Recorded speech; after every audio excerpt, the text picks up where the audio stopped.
Bendito Deus, eterno Pai glorioso, nós te damos graças, Senhor. Porque verdadeiramente, como diz a Escritura, a palavra está perto de ti, na tua boca e no teu coração. Esta é a palavra da fé que pregamos. E é o teu Espírito, ó Deus, que tem feito uma obra tremenda. Como está escrito, a palavra em vós enxertada, capaz de salvar as vossas almas. Assim, Deus, é o que nós buscamos nesta hora, a salvação da nossa alma.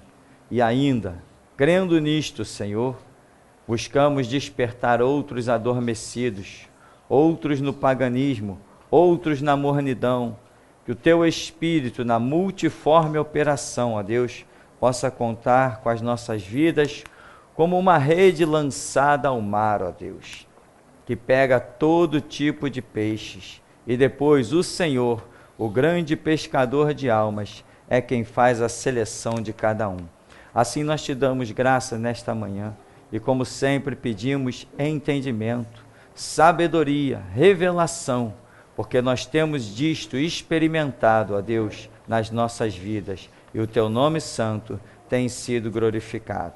Abençoa-nos, Deus, em nome do Senhor Jesus. Amém.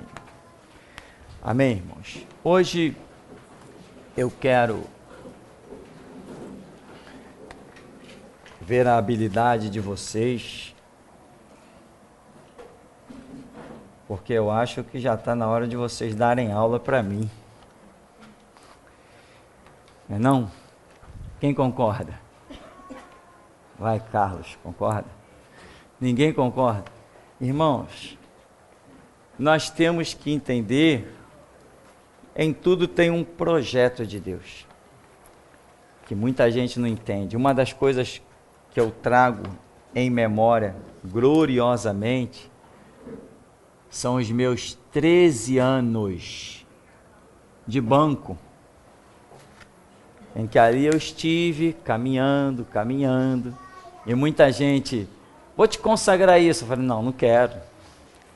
Vou te consagrar tal e tu vai assumir a congregação, não quero.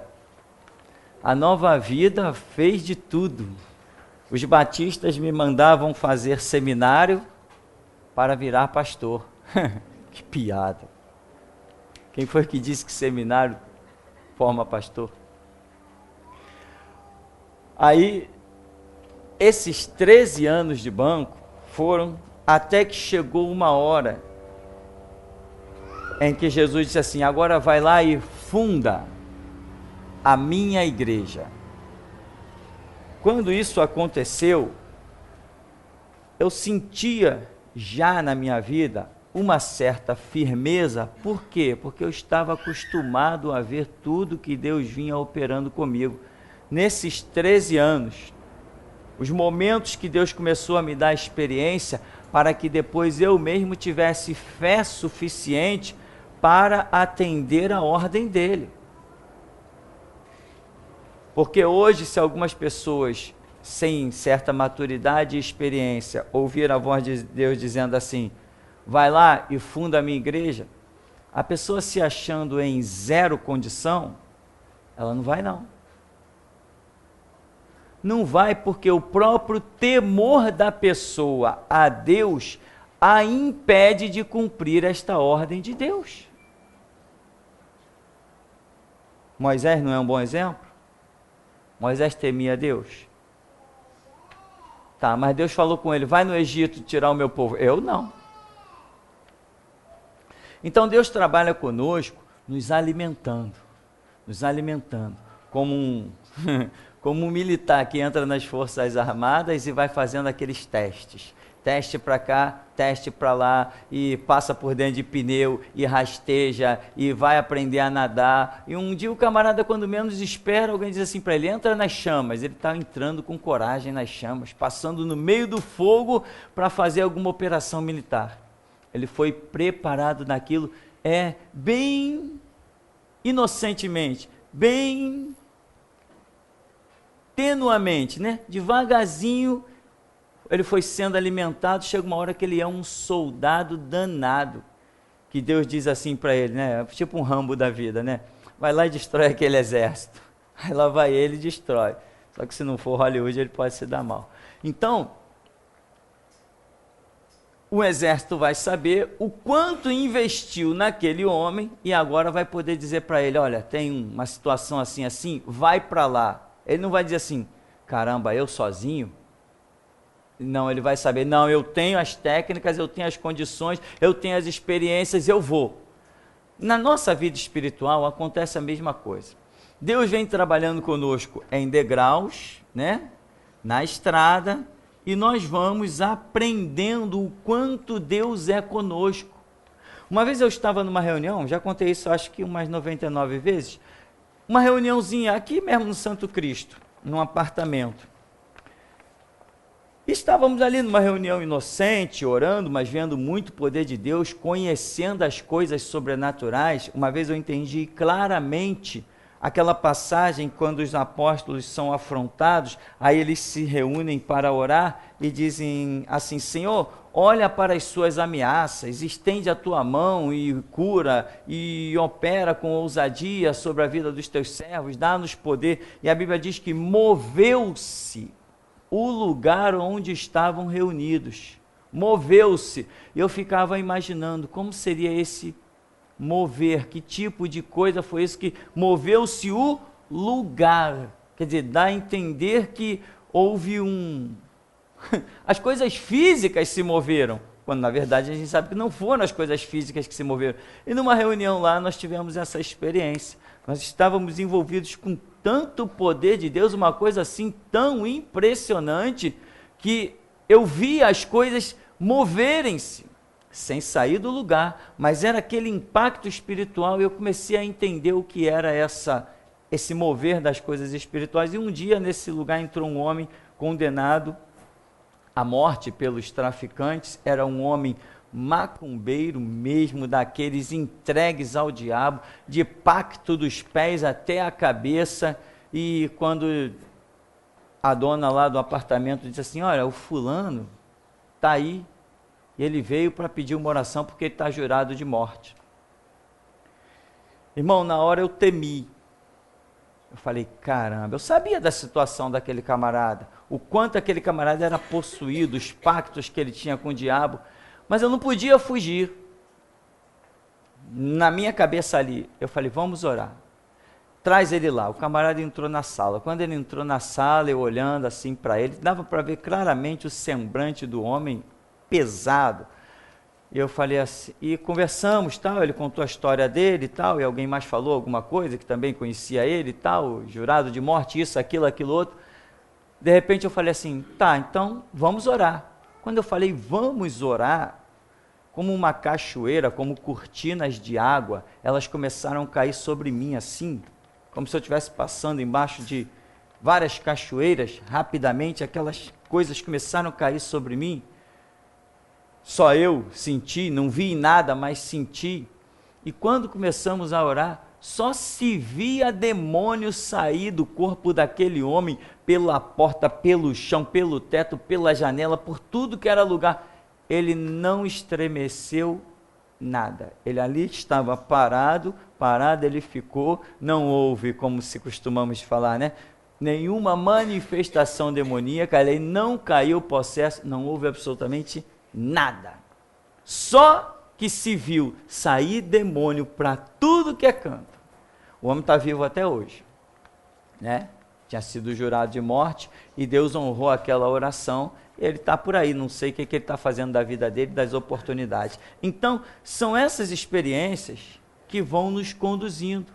Agora, essas experiências, elas são consequência de um aprendizado da palavra. Se você não tem a palavra, não se iluda, as experiências são tempo perdido, se é que são experiências. Porque quando a pessoa não conhece a palavra, o que eu entendo que Deus dá de experiências são experiências para conduzir a pessoa a uma conversão, porque senão não adianta de nada. Imagina quantas pessoas ouviram Lázaro. Quantas pessoas ouviram Lázaro? Mas a Bíblia o apóstolo João é claro em falar que as pessoas vinham para ver Lázaro e acabavam ouvindo Jesus. Porque se elas viessem apenas ver Lázaro que tinha ressuscitado depois de 4 dias, como foi o movimento em toda a cidade, que isso adiantaria? Que nem aquela parábola, pai Abraão, manda que um dos mortos ressuscite, que isso adianta? Eles têm que crer em Moisés e nos profetas, você tem que crer na palavra. Não adianta. Então, Deus vai nos conduzindo pelo caminho da palavra, pelo caminho das experiências, e chega a um ponto na nossa vida em que nós estamos prontos. Ou seja, se nós trilhamos o caminho da palavra. Se não trilhamos o caminho da palavra, nós nunca estaremos prontos. Nunca estaremos, meu irmão. Aí vem essas palhaçadas todas que tem por aí, é a busca do Espírito Santo, sem palavra? É a campanha da prosperidade sem palavra? Está escrito buscar primeiro o reino de Deus e a sua justiça, as demais coisas serão acrescentadas. Então as pessoas começam sem palavra, começam a inverter os valores das coisas. No final não vai dar em nada, meu irmão. Aí passa 10 anos, 12 anos, 15 anos e a pessoa nunca vê a sua vida sendo útil ao reino de Deus em nada. Às vezes se ilude. Não, lá na igreja eu recebi um cargo. Não, eu tô ajudando nisso, estou ajudando naquilo outro. Tudo obras feitas por mãos humanas, por conceitos denominacionais. Os batistas são os reis de distribuir cargos. Os assembleanos, então, nem se fala. Quer ilusão maior? Vai nos metodistas, vai nos presbiterianos. Quando eu estudei no seminário, tinha lá uma turminha da presbiteriana. Tinha lá uma turma que eles diziam assim, não, eu só quero receber meu diploma para dar entrada lá na secretaria da igreja. Então o camarada estudava ali em cima daquela prova para tirar um 5zinho apertado que fosse, não interessa, ele não queria aprender, ele queria o diploma do seminário. E aí ele tirou o 5 dele, passou, beleza, passei mais uma matéria. No final ele receberia o diploma que a igreja dava, né? Testificamos que fulano concluiu o curso de bacharel em teologia, blá, blá, blá. Tá, dava o diploma para ele, ele dava entrada nesse diploma na secretaria da igreja, e ele podia esperar que ele seria o próximo a ser requisitado para algum trabalho, para, como se diz, para ser consagrado a um pastor, a um diácono, a um monte daquelas palhaçadas que nós conhecemos ao longo da história. Então, o que esse camarada sabia? Ele não sabia nada. Ele supostamente estudava para pegar um diploma. Então, muita gente se ilude com isso. Mas e o conhecimento? Ontem mesmo meu filho perguntava assim, pai, aí na igreja, no seminário, você dá diploma? Eu falei, não, filho. Porque o pai tem, Jesus nunca pediu ele. Eu tenho diploma, mas quando Jesus virou e disse para mim, vai para tua casa e funda a minha igreja, ele não disse, aí, tu tem diploma? Cadê teu diploma? Está em dia o teu diploma? Está limpinho ou as traças já corroeram? Aquilo ali é uma mera formalidade, uma mera burocracia que os homens criaram. Cadê o diploma de Pedro? Ah, mas ele tinha uma assinatura tremenda, né? Não tenho prata, não tenho ouro, mas o que tenho te dou. Então, a realidade é essa. Quando nós negligenciamos a caminhada, aí nós, vou deixar só essa palavrinha aqui, nós nunca estaremos prontos. Vem uma situação, Jesus olha assim, não posso contar com aquele ali. Está fraco. Se eu contar com ele, eu destruo ele. Porque a Bíblia diz que Deus não nos dá nada além do que podemos resistir. Nada, nada, nada. Nenhuma missão, nenhuma função, nada. Então, hoje, a minha pergunta é, você se acha pronto para alguma coisa? Né? Não confunda com o se achar capaz quando nós dizemos, ah, Deus me chamou, deixa que eu vou. Não, nós sentimos o peso da responsabilidade sempre. E se nós não entendermos que o Senhor diz, eu sou contigo, ninguém vai a parte alguma, irmão. Ninguém vai a parte alguma. Então, mediante as minhas experiências, mediante o conhecimento bíblico, as coisas que Deus já havia feito na minha vida, foi aí que eu encontrei coragem quando o Senhor disse, vai e funda a minha igreja. Eu já estava esperando uma ordem, não sabia que seria essa, mas eu já estava esperando uma. Por quê? Por causa da caminhada, por causa das experiências. Hoje, se nós começássemos com coisas bem básicas, catolicismo. Você está conversando com um católico e você precisa provar para esse católico que ele está no caminho do inferno. Você encontraria algum embaraço para isso? Ou você realmente conseguiria, desde Gênesis até Apocalipse, dizer para ele, tu vai para o inferno? Uma coisa muito simples. Então me ajuda. Cadê a prova de que o católico vai para o inferno? Quem tem? Êxodo 20, o que mais? Hebreus 9, 27, o que mais? 1 Coríntios 6, mais ou menos 15, né? Então, nós precisamos usar a espada do Espírito, que é a palavra de Deus. Eu não derroto o inimigo com os meus conceitos ideológicos. Não derroto nada, ninguém assim. É o Espírito vem, olha dentro de mim, me faz trazer à memória a palavra, que é o que me dá vida, me dá esperança, e ele lança, né? Por isso Paulo escreve lá em Efésios, capítulo 6, a armadura, e essa armadura, numa das partes, ele diz, e a espada do Espírito Santo, que é a palavra de Deus. Tudo que Deus nos deu para guerrear foi uma espada. E essa espada é a sua palavra. Não usamos armas humanas, não usamos porretes, cacetetes, não usamos nada disso. Não jogamos nem sapato, nem tomate, nem ovos. Nossas armas se resumem à palavra. Agora, para que a palavra tenha efeito, você tem que ter uma caminhada, tem que ter experiência, senão você duvida da palavra. O que aconteceria se você viesse numa rua e de repente um leão saltasse na sua frente furiosamente? Você sabe que se você correr, ele te pega. Será que a palavra funciona nessa situação?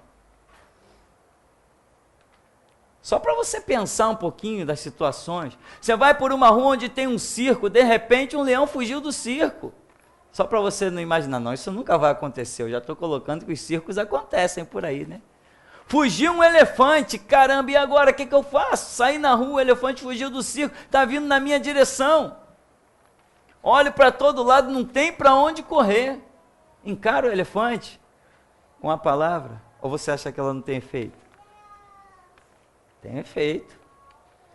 Os animais obedecem ou não à palavra de Deus? O poder de Deus. Agora, nós temos que entender que a palavra funciona quando nós temos fé. Se você duvida, aquilo do qual você poderia ver a glória de Deus, ser livre, você acaba sucumbindo. Senhor, és tu mesmo sobre as águas? Sou eu. Ah, então me manda ter contigo. Vem. Beleza. Daqui a pouco, Senhor, me socorre. Homem de pouca fé. Por quê? Porque duvidaste. Nós precisamos despertar esse sobrenatural em nós pelo conhecimento. Despertar mesmo, meu irmão. Vem um leão na tua frente, detente em nome de Jesus. Abaixo, pastor, e se não funcionar? Como que não vai funcionar? Se você pensou, e se não funcionar, meu irmão, eu já estou vendo o leão fazendo um churrasco. Se você é daqueles que pensam, e se não funcionar, o leão já está fazendo churrasco de você. Eu vi muita experiência, inclusive com animais, atacando pessoas. Bom, então, né? Êxodo 20, você vai abrir lá e, né? Vai ver, e tantas coisas, porque se você não tem a palavra, você não tem como resgatar ninguém. Entendeu isso? Se você não tem a palavra, você não tem como resgatar ninguém. Às vezes as pessoas dizem assim, eu vou convidar esse católico, esse espírita, para ir lá na igreja. Meu irmão, às vezes não é esse o caminho que Deus usou. Você está ali, você é a igreja e Deus quer agir ali. Foi o projeto de Deus. Mas se você nunca tem uma palavra, você nunca tem condições, você não sabe onde estão as expressões bíblicas, as coisas não vão acontecer. E espiritismo? O que você tem a dizer do espiritismo? Aonde eu posso libertar um católico? Pastor, está parecendo aula de adolescente. Mas está todo mundo calado. Eu vou voltar para lá. Lucas 16? E o que diz lá? Parábola do rico e do Lázaro. Sim. Isaías 8:19. O que diz lá?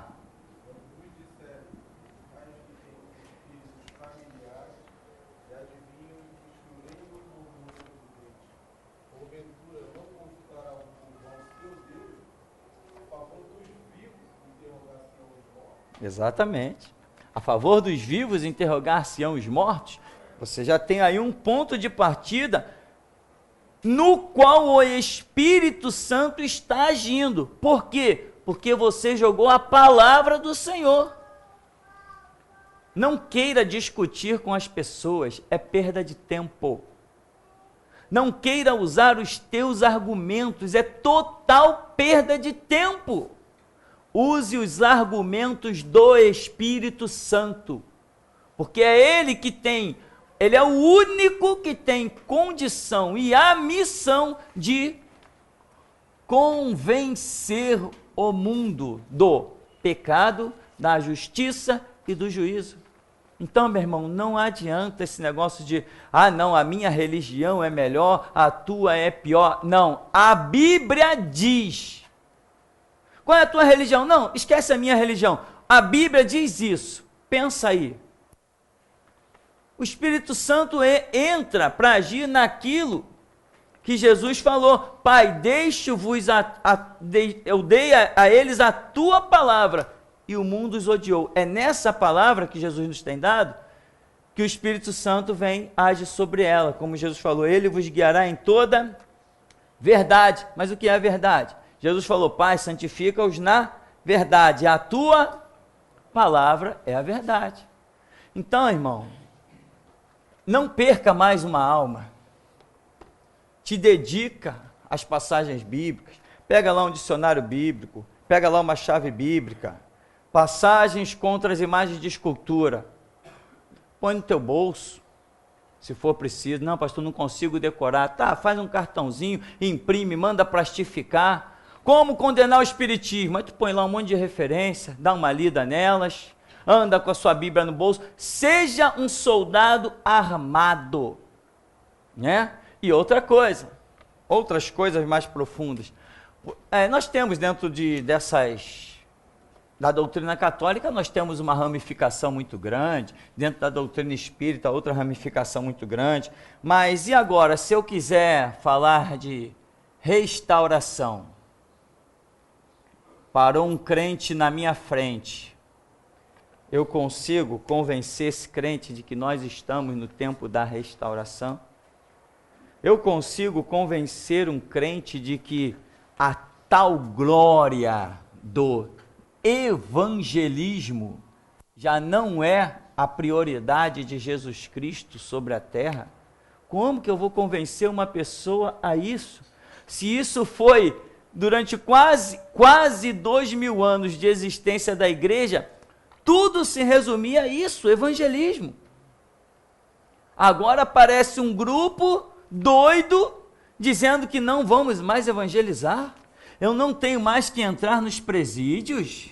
Eu não tenho mais que visitar os hospitais. Mas são quase 2000 anos de história fazendo isso. Como é que agora alguém vem e diz que não?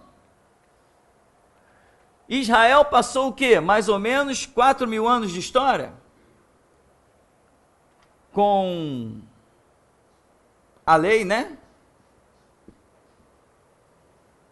Desde os tempos de Abraão, enfim, uma série de coisas. Aí depois vem Jesus Cristo, um verdadeiro doido. Diz, não, a lei está cumprida. Agora eu vos dou um novo testamento no meu sangue. Não, esse cara é louco. Ele precisava provar para aqueles que ele provou, para Pedro, para Tiago, para João, para Estevão, para Paulo. Paulo achava isso tão louco, um guardião da lei como era Paulo, um fariseu da tribo de Benjamim, ele achava isso tão louco que ele pediu cartas. Não, eu vou de cidade em cidade, eu vou assassinar esses caras, eu vou prendê-los, eu vou arrastá-los para Jerusalém, eu vou jogá-los na arena. Ele mesmo deu ordem para apedrejar Estevão. Aí imagina, como que alguém pode convencer um camarada desse? Com teorias vazias? Não, tem que ser pela palavra. Por quê? Porque quando você usa a palavra, a força não é tua, a força é do Espírito Santo. Aí ninguém resiste.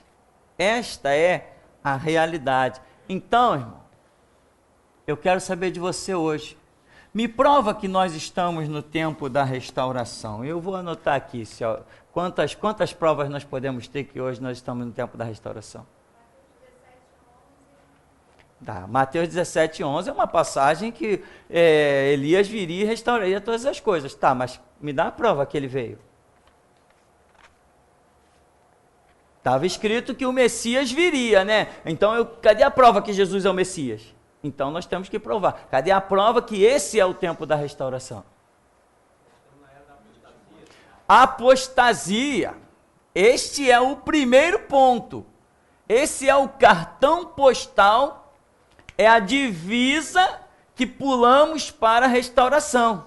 Agora, aí eu vou explicar o que é a apostasia. Se eu não tiver esse degrau aqui de explicação, que envolve um complexo de entendimento muito grande, para me explicar o que é apostasia, eu vou ter que mostrar que a tal da rosa ungida com sal não tem nada a ver, entende? Eu tenho que explicar uma série de coisas à luz do Evangelho de Jesus Cristo. Eu tenho que explicar eu tenho que saber história da igreja, eu tenho que mostrar que política nunca fez parte da história da igreja. A única vez que política se associou com a igreja, ela se transformou na chamada prostituta Igreja Católica Apostólica Romana. Foi a fusão de igreja com Estado que gerou isso aí. Então, para mim falar de apostasia, eu tenho que descer a outras águas mais profundas, tenho que ler livros de história da igreja, tenho que pesquisar, irmão, e cá entre nós hoje, você hoje pesquisa qualquer coisa, as bibliotecas estão vazias, Biblioteca Nacional ficou vazia, Biblioteca Estadual ficou vazia, se transformaram apenas em pontos turísticos pelas arquiteturas maravilhosas, tanto internas quanto externas, porque ninguém mais precisa ir numa biblioteca. Dentro da tua casa, tu acessa o Google, acabou. Você tem um mundo.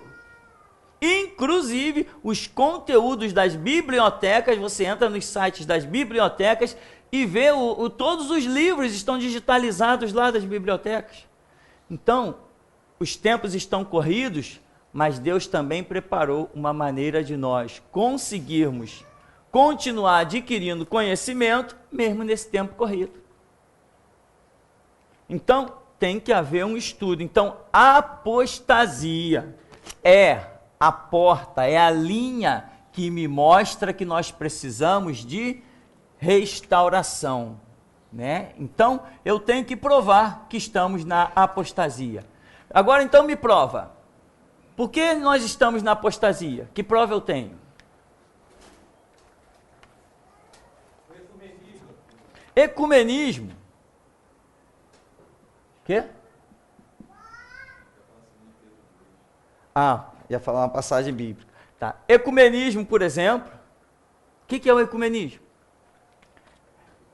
O que é o ecumenismo? Unificação de todas as religiões. Ou seja, qualquer um que falar da religião do outro, né? Assim o Estado interpreta, eles não interpretam como falando de uma doutrina, falando de um ponto de vista, falando de conceitos religiosos. Não, eles interpretam falar da religião dos outros. O que para nós tem uma diferença. Então, qualquer um que falar da religião dos outros está sujeito até a pena criminal, né? Está sujeito até a tribunal. Então, esse ecumenismo é a tentativa de unificação. Unificação, pelo menos nas mentes, ou seja, cada um vive a sua religião. Ou seja, está extinta a pregação. Se você for pregar, você só terá direito de falar de religião dentro da sua igreja. Fora você está proibido. Isso seria para todo mundo. Ou seja, o que Jesus disse, ide por todo mundo e pregai o evangelho, o mundo está querendo calar, acabar com isso, extinguir. Então o ecumenismo é uma tentativa de calar. Unir religiões? Jamais. Só vamos nos unir a outras religiões o dia que o Deus dos católicos morrer na cruz por eles. O dia que o Deus dos espíritas morrer na cruz por eles. Mas por enquanto nós só reconhecemos um que morreu na cruz pela humanidade, o nosso Deus.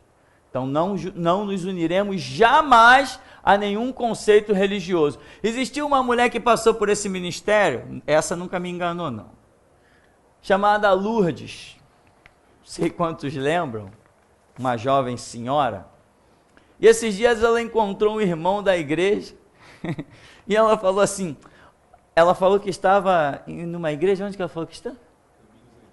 Caminhos Antigos. Deve ser bem antigo mesmo. Caminhos Antigos. Rapaz, é uma coisa impressionante.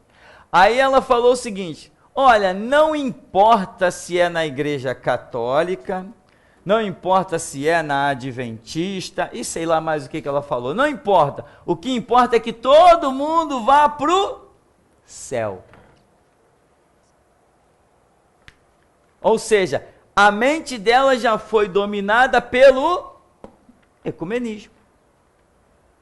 Existe um só Deus. Todas as religiões falam de Deus de forma diferente. É a proposta do ecumenismo. Ou seja, quando estão sacrificando animais, quando estão fazendo rituais, não importa, é uma maneira de buscar a Deus de forma diferente. Ou seja, as regras bíblicas estão detonadas. Jesus Cristo já não é mais o caminho, a verdade e a vida. Já existem muitos caminhos, muitas verdades e muitas vidas por aí. Então o ecumenismo traz essa proposta. Então, nós precisamos ser sábios. O que é o sábio?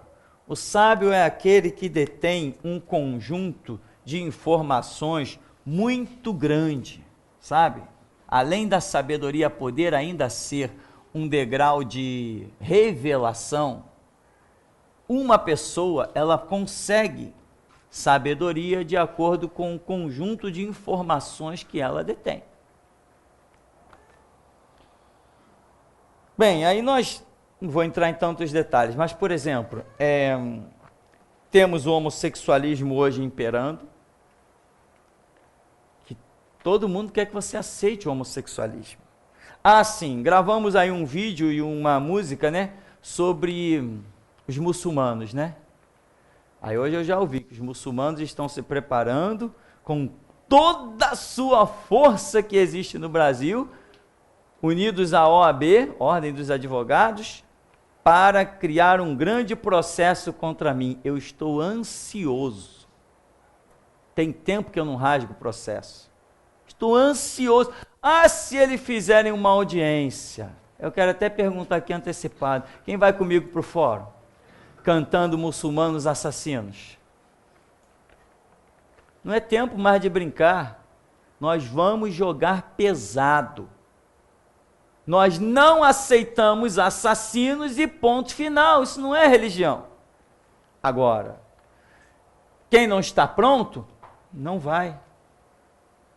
Quem não está pronto, não vai.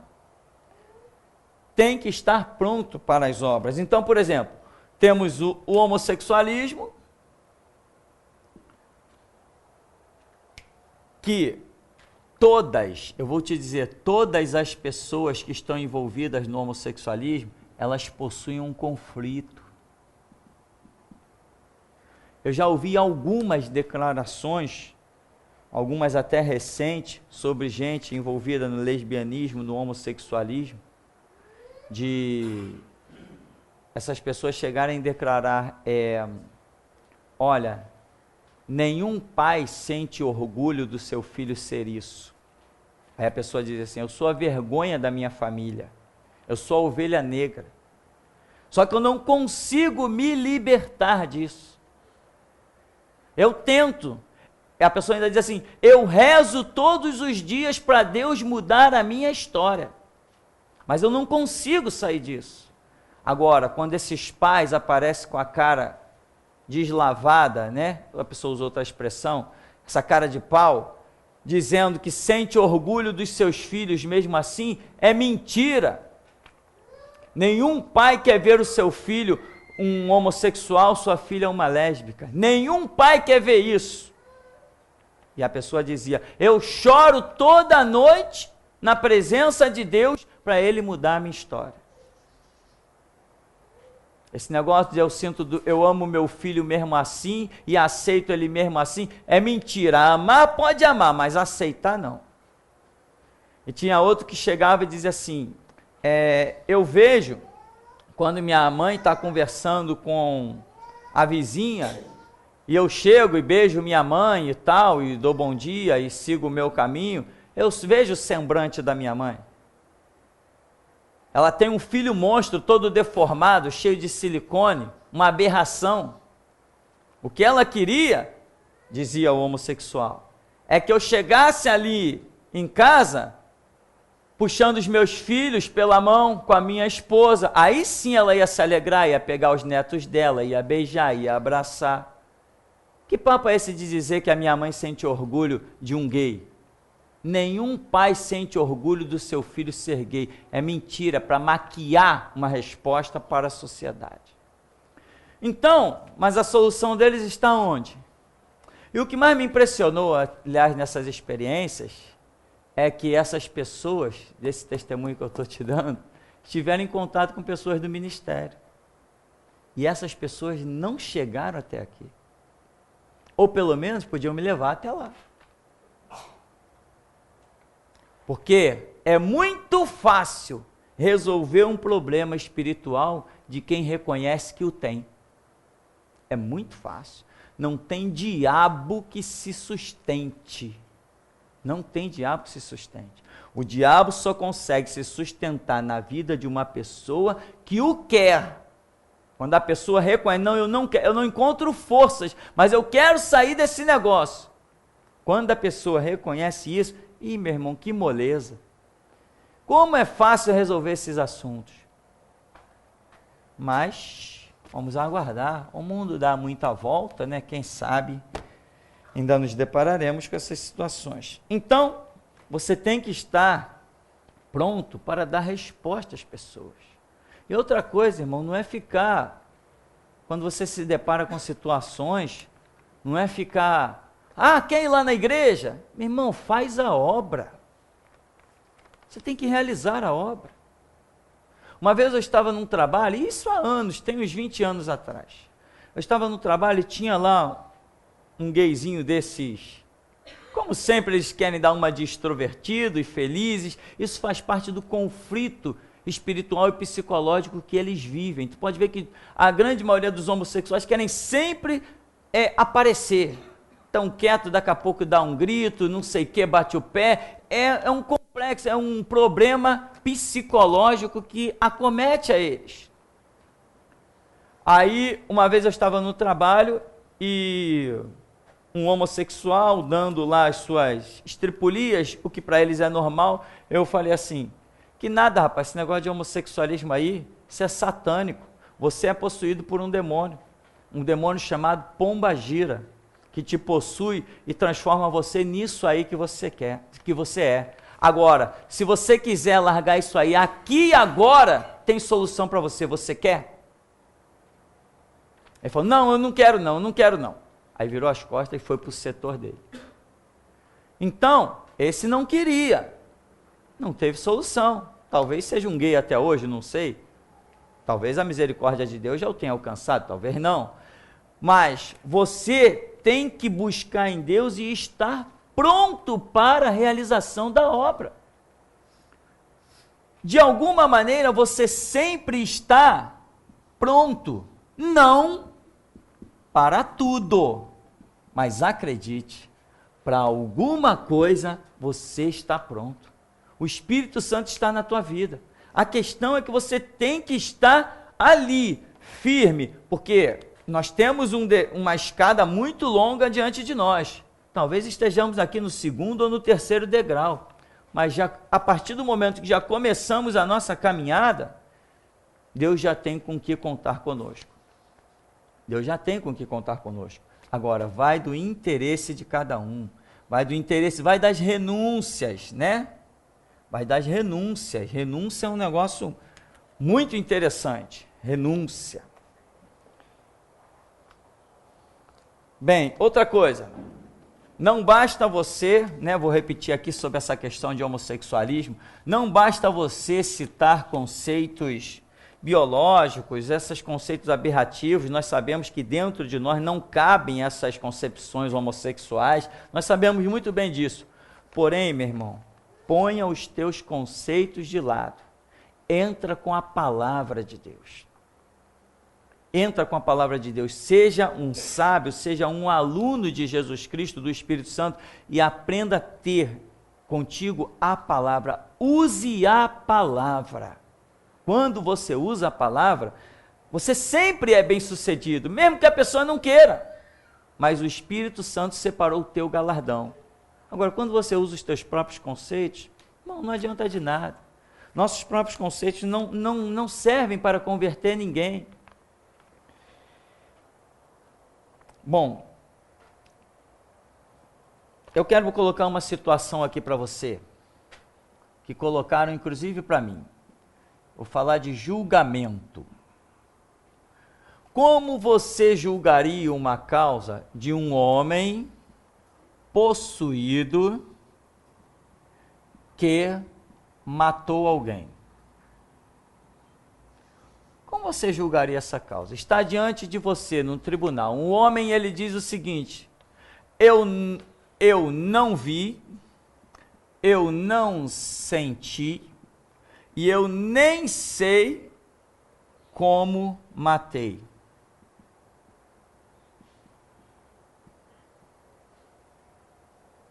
Não vi, doutor, eu não vi, eu não senti, nem sei como matei, e você sabe que uma pessoa possuída, é assim que acontece. É assim que acontece. Aí você tem que julgar, você está no milênio. Um exemplo, né? Vamos dizer, você está no milênio. Você tem uma situação, você está no poder. Como você vai julgar essa causa? Quem quer vir aqui na frente e dizer como julgaria essa causa? Homicídio culposo. Mas o homem, tá? Homicídio culposo. Mas ele está dizendo, de quê? O que eu fiz? E você sabe que realmente para ele não fez nada. culpado de não procurar libertação, nós vamos entrar num campo que não é real. Nós vamos entrar num campo que não é real? Deixa eu explicar por que é um campo que não é real. Porque nem todos que são possuídos sabem que são possuídos. Ou seja, tem pessoas que acreditam que aquele espírito é bom, até certo ponto. Por que eu digo isso? Simplesmente porque eu estive lá no Espiritismo. E durante muito tempo da minha vida, para mim os espíritos eram bons. Se eu tivesse sido acometido de uma possessão e feito uma besteira na sociedade, eu não poderia ser acusado de não procurar a libertação. Porque essa palavra, primeiramente, evangelho, nem sequer se ouvia falar. No tempo que eu era frequentador do espiritismo, igreja evangélica nem se ouvia falar aqui no bairro. Então é um conceito que não é. Quem falou mais? Culposo ali na lei dos homens diz o seguinte: culposo é quando não há intenção de matar, e doloso é quando há intenção de matar. Eles invertem até o próprio nome, né? Sim, mas eu quero saber como você julgaria esse homem. Ele tem que ser levado para aprender a palavra, para que ele saiba que ele precisa de libertação. Se ele não tiver conhecimento, como ele vai ser liberto? Tá. Alguém soltaria esse homem? Soltaria ele, mas esconderia todo mundo, né? Protege todo mundo, solta o homem. Nós não temos aprendido que para a pessoa ser usada, ela tem que dar uma certa permissão, ela tem que permitir. Sim, ela tem que permitir, mas se ela acredita que o espírito é bom, ela vai permitir. Eu, antes de ir para a igreja, na semana que eu ia para a igreja, era a mesma semana que eu ia me aprofundar para ser um pai de santo. Entende? Então, para mim, aqueles espíritos não eram ruins. Ao contrário, eu estava achando até nobre aquele caminho que estava se apresentando para mim. E naquela semana que eu tinha que ir no terreiro para me aprofundar, como eles dizem, tem uma palavra que eles usam lá, esqueci agora, tem, entre outras vem a palavra rodar, né? Rodar porque quando a pessoa está se possuindo, ela fica rodando assim, tinha essa palavra também. Mas enfim, naquela semana foi quando aconteceu uma coisa comigo, um desmaio, e aquilo me intrigou, houve algumas situações, eu fui parar na igreja, e não fui no terreiro. Interessante, que o primeiro eu ia para o terreiro, porque o dia do terreiro era antes do dia de ir na igreja. Pois o que aconteceu comigo foi tão tremendo que eu deixei passar o dia de ir no terreiro e esperei o dia de ir na igreja. Foi uma obra de Deus tremenda na minha vida, gloriosa. Bom, eu sei que essas coisas são complicadas, né? Eu só estou querendo mostrar como que nós, embora temos um único alvo, que é Jesus Cristo, os nossos pensamentos, eles podem ser diferente. Mas se todos nós recebermos a revelação, talvez nós venhamos a pensar igual. Moisés, quando tinha que julgar o povo, alguém dizia: Moisés foi pego fazendo isso, vamos apedrejar, vamos isso, vamos aquilo. Moisés dizia: o que diz a lei? Não, a lei não fala sobre isso. Então eu vou consultar o Senhor. O que o Senhor disser, isso será. Esse já é um ponto que não nos faria errar de forma alguma. Agora, eu faria uma pergunta a essa pessoa. Você é espírita? Sou. Macumbeiro? Sim. Há quanto tempo? Há X tempo. Você tem consciência de que na sua doutrina você poderia ser possuído por um espírito e perder a sua mente? Perder os seus sentimentos? Você sabia que era possível acontecer isso contigo? Sabia. Então, condenado. A pessoa se autocondenou. Ela tinha consciência de que ela estava num caminho que poderia levá-lo àquele ato. Porém, não saiu do caminho com consciência. Então, esses são conceitos que você tem que examinar. Você não condena uma pessoa se ela tem consciência do que pode ser o seu ato futuro? Claro. Você sabia que isso poderia acontecer? Saberia. Você se preocupou com isso? Não, não me preocupei. Aconteceu? Aconteceu. Então você é culpado, porque você sabia que isso poderia acontecer. Você não se preveniu e etc, etc. Essas e outras coisas, irmãos, vão demonstrando ações de Deus no campo da revelação. O que é isso?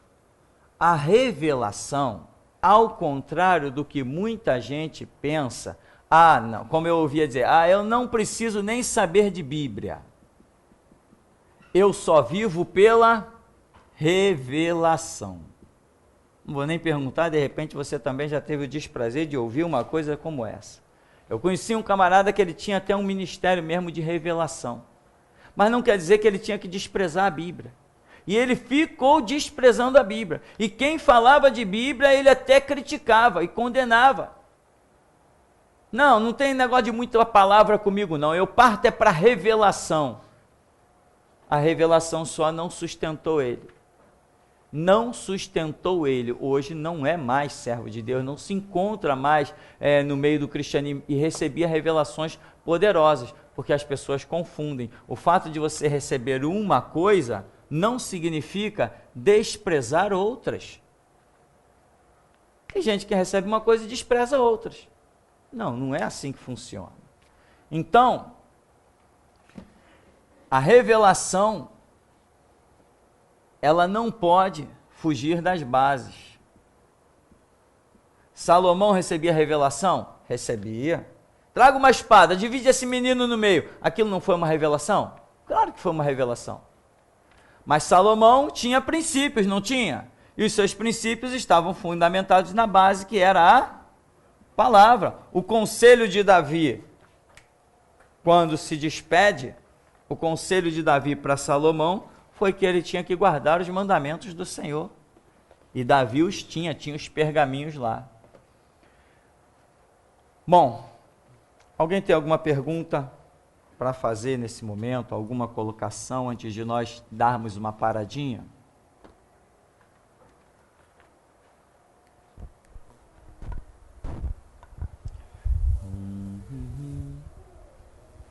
Pastor, nessa questão aí que o senhor colocou por último, não tem a questão dos atributos, assim, porque eu já vi testemunho de pessoas que eram traficantes, matavam os outros, só que na hora que eles se colocavam numa situação difícil, eles mesmo pediam clemência, né? Entendeu? Então, mesmo o cara fazendo mal para os outros, ele sabe o que está fazendo, que ele não gostaria que fizesse com ele. Então, nessa questão aí de julgar, o cara teria consciência que está fazendo errado, né? Entendeu? Mesmo sendo possuído, porque tem a questão dos atributos também, não teria? Não. A possessão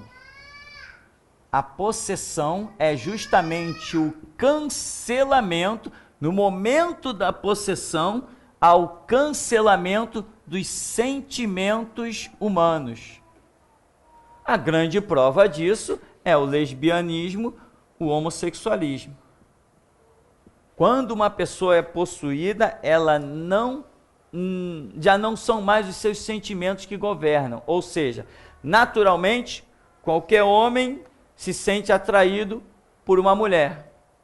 Né? Naturalmente, o homem se sente atraído por uma mulher. Naturalmente. Se o camarada é possuído, esse sentimento, o diabo consegue invertê-lo. Ao invés dele olhar para uma mulher e se sentir atraído, não, ele não sente. Ele olha para um homem e se sente atraído. Cadê os atributos morais? Cadê os atributos divinos que estão dentro do homem? Foi pervertido pela possessão demoníaca.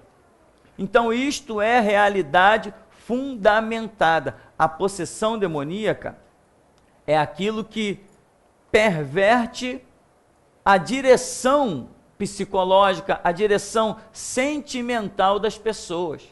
Ele fica completamente à mercê do diabo, pela possessão demoníaca. Eu conheci de perto o depoimento de pessoas assim que não chegaram a se aprofundar no homossexualismo. Fizeram trabalhos lá, o pai de santo já era gay, e quando o camarada saiu, que deitou para o santo, né? Como que era esse negócio de deitar para o santo? Ele tinha que dormir 2 semanas no chão. não podia dormir com a esposa dele. Tinha que ficar 2 semanas dormindo no chão. Não podia ter nenhum contato com a esposa dele. Esse era uma das partes do trabalho, depois de raspar a cabeça, beber um monte de porcaria, enfim. Só que quando ele saiu desse trabalho, que ele levantou do chão, ele já olhava para a mulher dele com ira. Ele olhava para a mulher dele e ele dizia que tinha vontade de avançar no rosto da mulher dele e bater, espancar. Ele odiava, surgiu, se levantou com esse sentimento. E quando ele foi na rua, que passou o primeiro homem na frente dele, ele conta que sentiu o corpo dele todinho arrepiar. E deu vontade de ir atrás daquele homem. Uma pessoa que até então era normal, um espírita, macumbeiro sim, mas com um comportamento de homem normal, após um trabalho espiritual, se submeteu aos rituais, houve uma possessão na vida dele mais profunda e ele passou a ter os seus sentimentos invertidos. E ele passou com isso vários dias até que tomou coragem e foi reclamar com o pai de santo. E o pai de santo riu dele, riu da cara dele, eles brigaram, essa coisa toda. Aí ele procurou outro terreiro e a pessoa disse, não, eu vou reverter essa situação. Aí fez outro trabalho e ele passou a ter de novo os seus sentimentos normais. Né? Essa pessoa testemunhou claramente. Então, uma pessoa possuída é uma pessoa que não tem domínio total mais, isso já escapou dela. E ainda temos outro detalhe que, por exemplo, quem já frequentou os terreiros sabe. A pessoa possuída, ela dá consulta ali, tipo das 19 horas até as 2 da madrugada. Ali, de pé. Pode ser senhora de 50, de 60, de 70 anos, ela fica ali de pé, bebendo cachaça e fumando cachimbo. Atravessa a madrugada. E eu que frequentei terreiros onde eram dos próprios parentes e ficava até a madrugada, avançar até o final, quando a pessoa saía lá daquele transe, quando ela saía, a primeira coisa que ela perguntava para o marido dela, que horas são? Ela estava completamente perdida da noção do tempo. E quando via nós, que ela já conhecia lá, vocês estão aí e tal. Mas eu já tinha estado lá na frente dela. Ela já tinha feito os passes, eu já tinha me consultado com ela, minha mãe, meu irmão. Meu pai nunca gostou muito desse negócio, não. E ela já tinha supostamente visto a gente lá, só que não tinha visto. Porque a possessão demoníaca a determinados níveis, ela pode inclusive fazer com que a pessoa não enxergue mais. Enxergar é com X? Palavrinha complicada. Uma pessoa possuída, ela pode até não enxergar mais. Ela não vê o que está acontecendo. Conheci o depoimento de uma mulher, uma mãe de santo, da macumba, da umbanda, da quimbanda e outras coisas, e outras bandas, né? E ela dizia que ela se converteu, ela saiu da macumba. Todo o transe que ela tinha, ela via, quando ela acordava, que voltava a si, ela via sangue nos braços dela. E ela questionava, que sangue é esse? Aí a pessoa dizia, não, foram os animais que nós sacrificamos aí. Foram os animais que nós pedimos para o teu cavalo, para o teu guia sacrificar e tal. E aquilo foi durante muito tempo. Até que um dia aconteceu alguma coisa no meio do terreiro e a entidade que estava possuindo a mulher saiu do corpo dela. Quando saiu, que ela voltou a si, com um facão na mão e uma criança na outra. Já morta, sacrificada. E ela viu que aquele sangue que ela... Isso aqui no Brasil, tá, irmão? Aquele sangue que ela tinha sempre nos braços não era sangue de animal. Ela já ficava desconfiada, mas era, na verdade, sangue de crianças. Então, uma pessoa possuída, né? Como o irmão Afonso disse lá diante dos tribunais, né? Uma pessoa possuída pelo diabo não é digna de confiança. E isso revoltou muita gente. Né? Um homossexual é possuído pelo diabo, uma pessoa possuída pelo diabo não é digna de confiança. embora a gente possa talvez analisar alguns pontos, no fundo, esta é a realidade. Uma pessoa possuída, ela pode ter repentes de atitudes que ninguém imaginava. Isso é fato. Tem pergunta aí? É uma pergunta do Rômulo de Santa Catarina. Toda revelação tem que ser provada pela palavra? Isto é regra? Sim, isto é regra.